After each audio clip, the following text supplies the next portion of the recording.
बारंबार प्रणाम। मेरा नाम सूरज कुमार। यूपी पुलिस भर्ती का पेपर लीक हुआ।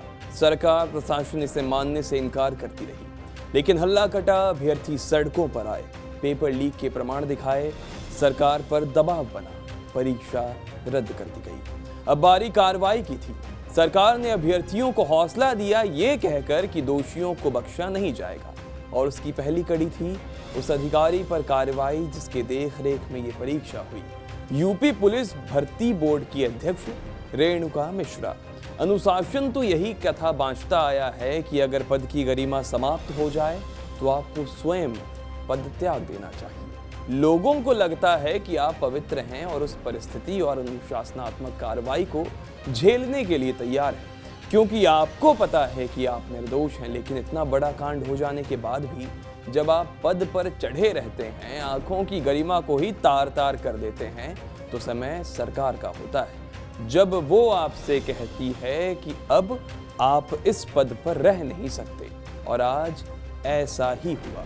यूपी पुलिस भर्ती मामले में कार्रवाई हुई और यूपी पुलिस भर्ती बोर्ड की अध्यक्ष रेणुका मिश्रा को हटा दिया गया। नई जिम्मेदारी डीजी विजिलेंस राजीव कृष्ण को सौंप दी गई है। राजीव 1991 बैच के आईपीएस अधिकारी हैं। उत्तर प्रदेश में 60,000 से ज्यादा कांस्टेबल भर्ती पदों के लिए 48 लाख से ज्यादा कैंडिडेट्स ने हिस्सा लिया था। पेपर लीक होने के बाद परीक्षा रद्द कर दी गई। घोषणा की गई कि एक विशेष कार्यबल आरोपों की जांच करेगा। सरकार ने 6 महीने के अंदर दोबारा परीक्षा कराने का आदेश दिया।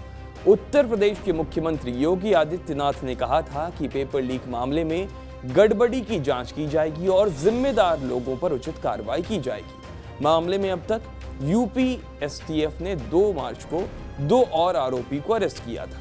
एसटीएफ को उनके पास से एडमिट कार्ड और अन्य जरूरी डॉक्यूमेंट्स बरामद हुए। अब ये रेणुका मिश्रा कौन है वो जान लीजिए। रेणुका 1990 बैच की आईपीएस अफसर हैं। उत्तर प्रदेश पुलिस भर्ती एवं प्रोन्नति बोर्ड का अध्यक्ष बनाए जाने से पहले वो यूपी पुलिस की डीजीपी बनने की रेस में थी। हालांकि सीनियरिटी के क्रम में वो 4 सीनियर आईपीएस अधिकारी से पीछे थी। उत्तर प्रदेश सरकार ने 2021 में उन्हें डीजी पद पर प्रमोट किया था। रेणुका ने बीकॉम कॉमर्स और इकोनॉमिक्स के साथ एमए पुलिस एडमिनिस्ट्रेशन किया है। उन्हें साल 2005 में डीआईजी, 2010 में आईजी, 2014 में एडीजी और 2021 में डीजी पद पर प्रमोट किया गया था।